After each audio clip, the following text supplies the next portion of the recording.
Bakunzi ba Duhugurane-Ikinyarwanda muraho neza murakoma. Reka twizere ko mwatangiye umwaka mushya wa 2024 amahoro, kandi tuzawukomezanya ibyishimo n'imigisha bituruka kwirugaba wa byose, uhoraho uduha byose twifuza. Rero dukomeje kubashimira uburyo ibiganiro byacu tubategurira bibaryoha, kandi tukanishimira n'uburyo mubisangiza bagenzi banyu bigasakara hose. Dore tugejeje abantu badukurikira 880, rwose tubakuriye ingofero abadukurikira, twizera ko n'abandi bakiri inyuma nabo tuzajya tubashimira umuhate ndetse n'umurava bagira mu kuzakurikira ibiganiro byacu bya Duhugurane-Ikinyarwanda. Rero dutangiye umwaka n'imbaraga n'imbaduko, tugira ngo tubagezeho ibiganiro byacu bishingiye ku migani migufi isobanuye, umuntu akamenya aho yakoresha uyu mugani uyu n'uyu ndetse n'igihe yawukoresha.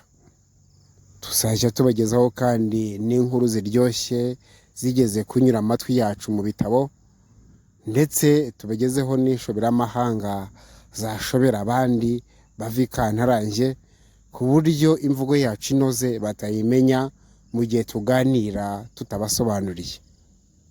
Ahangaha rero tubahaye ikaze muri kiganiro cyacu cya mbere muri uyu mwaka w'ibihumbi 2024. Ikaze. Ikiganiro cyacu rero kigiye kwibanda ku migani 10 nanone isobanuye, ku buryo umuntu amenya neza igihe umugani awukoresha n'igihe awukoresha. Umugani wa mbere uragira uti: amishyitse y'umusumbakazi yoza inkono ivuga. Ngo amishyitse y'umusumbakazi yoza inkono ivuga. Bishatse kuvuga iki? Uyu mugani ushaka gusobanura ko iyo umuntu akuzi inkomoko, akuzi amamuko yose, ntacyo wamuhisha, ndetse n'iyo hari ikintu agushakaho agerageza kukuvuga menshi kugira ngo nawe umutwame ukimuhe, cyangwa se umuvune amaguru ukimuhe bwangu.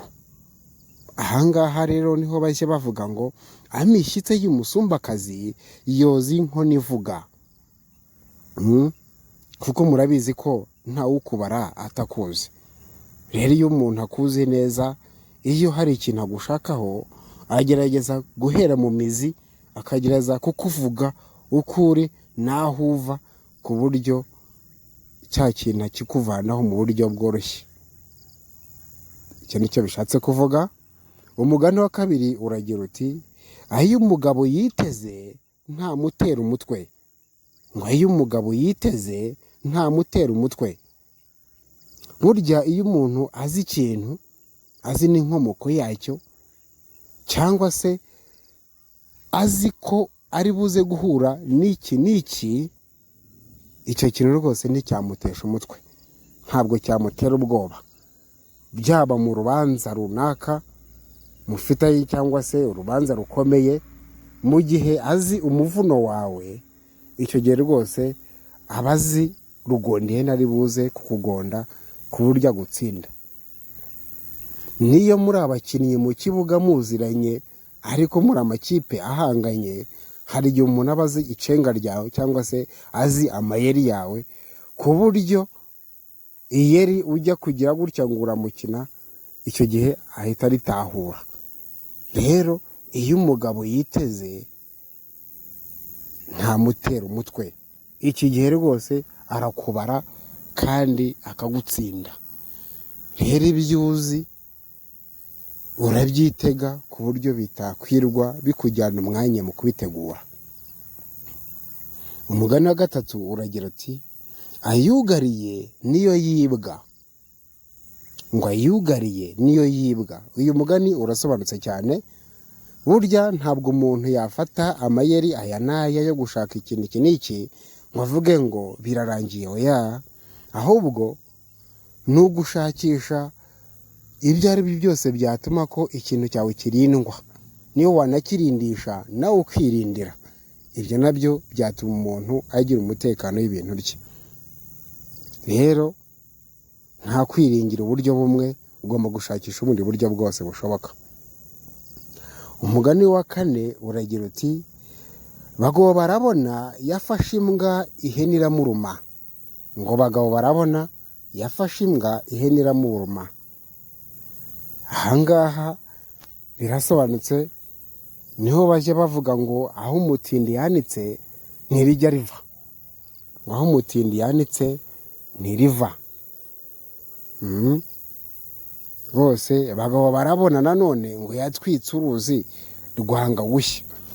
Ahangaha rero burya ibya bagabo barabona murabyumva, burya ngo aho umutindi yanitse ritava.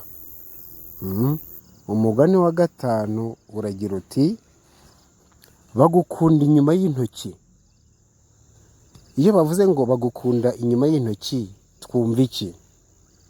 Ibi bishatse kuvuga ko burya abantu bakunda ibiganza bigabura, abantu bakunda ibiganza birambuye. Iyo umuntu avuze ngo ibiganza birarambuye aba ashobora gutanga, aba ari umuntu w'umunyabuntu. Rero akenshi abantu bikundira inyuma y'intoki. Iyo uvuze ngo twakirana abantu na yombi, niba wakira abantu na yombi, abandi abantu barakugana. Icyo gihe rero usanga iyo umuntu afite ibiganza bitanga, ibiganza bitagira ubwiko, ibiganza bihora bigaramiye umuntu, icyo gihe baramukunda. Umugani wa 6 uragira uti bahekwa bazigenza n'igisebe cya serupfura. Hano burya bishatse kuvuga ko iyo ikintu gitinze kiba nka cya gisebe cy'umufunzo umuntu atabonera umuti. Kuko burya iyo umuntu ajya gufata ihene ayifata igihebeba. Uyu mugani ushaka gusobanura ko iyo indwara itinze inanira muganga. Burya iyo utinze mu makoni hari igihe umuntu agutanga umushi, nk'uko bajya bavuga. Iyo umuntu ashaka gufata ihene ayifata igihebeba. Ahangaha birumvikana rwose. Niba ushaka gukora ikintu, gerageza kugikora mu maguru mashya, nta kwirwa utegereza cyangwa se utinda. Uyu mugani nicyo ushatse kuvuga. Umugani wa 7 uragira uti bakunda inkwi bakanga umushenyi. Ngo bakunda inkwi bakanga umushenyi. Hari igihe umuntu ugira utya wamukorera ikintu ugasanga n'icyakunzeho kugira ngo agukunde, ugasanga arikundira inyungu gusa aho kugira ngo hagire ikintu yakunda kuri wowe. Ahangaha niho uzasanga rero dufite imigani myinshi isobanura uyu nguyu. Hari umwe uvuga ngo umuntu muvura imisuha akakwendera umugore, cyangwa se ngo abo umwami yahaye amata niho bamwimye amatwi. Ahangaha rwose ndumva bisobanutse. Umugani wa 8 uragira uti barya igicucu batazi aho bazugama izuba. Barya igicucu batazi aho bazugama izuba. Ahangaha rero bishatse gusobanura ko iyo umuntu agerageje kutareba neza, kudateganya, usanga yikururiye ikishi. Aha ntuzasanga inyamaswa idakenga yarishwe n'umututizi. Natwe mu buzima busanzwe tugomba guteganya ndetse no kureba kure kugira ngo hatagira uburyo tuzikururira ikishi cyangwa se tukikururira amazi n'ibisusa. Iyo umuntu ateganyije bukiri kare naho nta cyamutungura. Ahangaha abazi imitego yose ndetse abazi n'amakoni ndetse n'ibyobo yakandagiramo akazamuka cyangwa se agaheramo agashaka ubundi buryo yabigenzamo. Ariko guteganya kare nibyo by'ingenzi kugira ngo hatagira ikintu kigutungura kibi. Ikibi nicyo bishatse kuvuga. Umugani wa 9 uragira uti barya inkuru batazi guhara. Ngo barya inkuru batazi guhara. Hano inkuru tuvuga ntabwo ari inkuru umuntu yabarira undi, ahubwo inkuru tuvuga ni ijambo rya kera ryasobanuraga utunyama duto twasigaraga ku ruhu babaze cyangwa se bavanye ku nka cyangwa se indi nyamaswa, iki gihe abantu bakaduhara bakaza kuduteka bakaturya. Ahangaha rero niho bavuga ngo barya inkuru batazi guhara. Iki gihe rwose rero iyo umuntu ashingira ku byo ateganya adashingiye ku byo azanyuramo cyangwa se uburyo yabonyemo, iki gihe aba arimo kwibeshya, kuko akenshi bajya bavuga ngo rubanda bakunda ibihiye.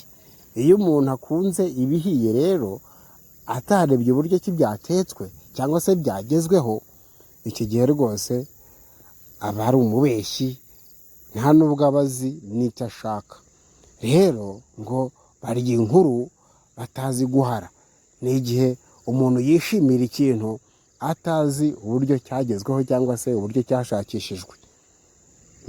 Ahangaha ntabwo aba ari umuntu nyamuntu rwose nk'uko abahanzi bacu bakunda kubiririmba, oya, ahubwo tugomba kurya inkuru tuzi no guhara.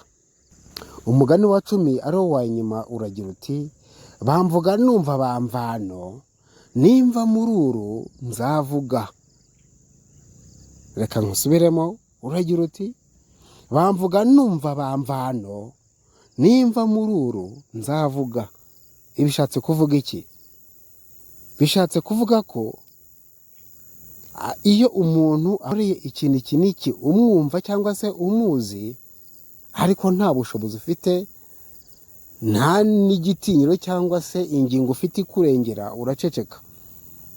Warangiza kubona ingingo ikurengera ukabona kumusubiza cyangwa se kugira icyo uvuga, cyangwa ukamusubizanya ikindi gikorwa runaka kiruta cyangwa kirusha icyo yagukoreye, ku buryo umutsinda ucecetse. Rero ahangaha ngo bamvuga numva bamvano, ngo nimva muri uru nanjye nzavuga. Nicyo bishatse kuvuga. Bishatse kuvuga ko igihe icyo ari cyo cyose umuntu akuvuga iki n'iki, ariko umwumva akakunegura, umwumva ukamwihorera bitewe n'uko nta ngingo ikurengera ufite, iyo uyibonye nawe ugerageza kugira iki, kwiminjiramo agafu, nawe ukamusubizanya 8 ukamusubizanya rwose imbaraga, ku buryo nawe yumva ko nawe uri umugabo.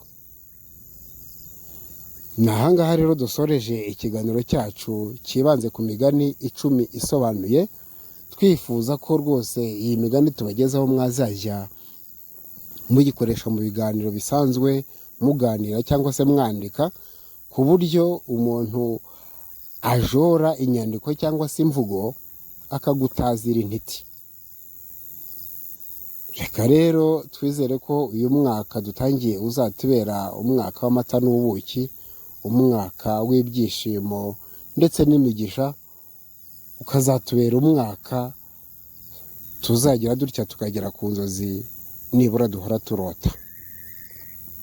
Mukomeze kugira ibihe byiza rero, mwari kumwe na Alexandre Ntakirutimana.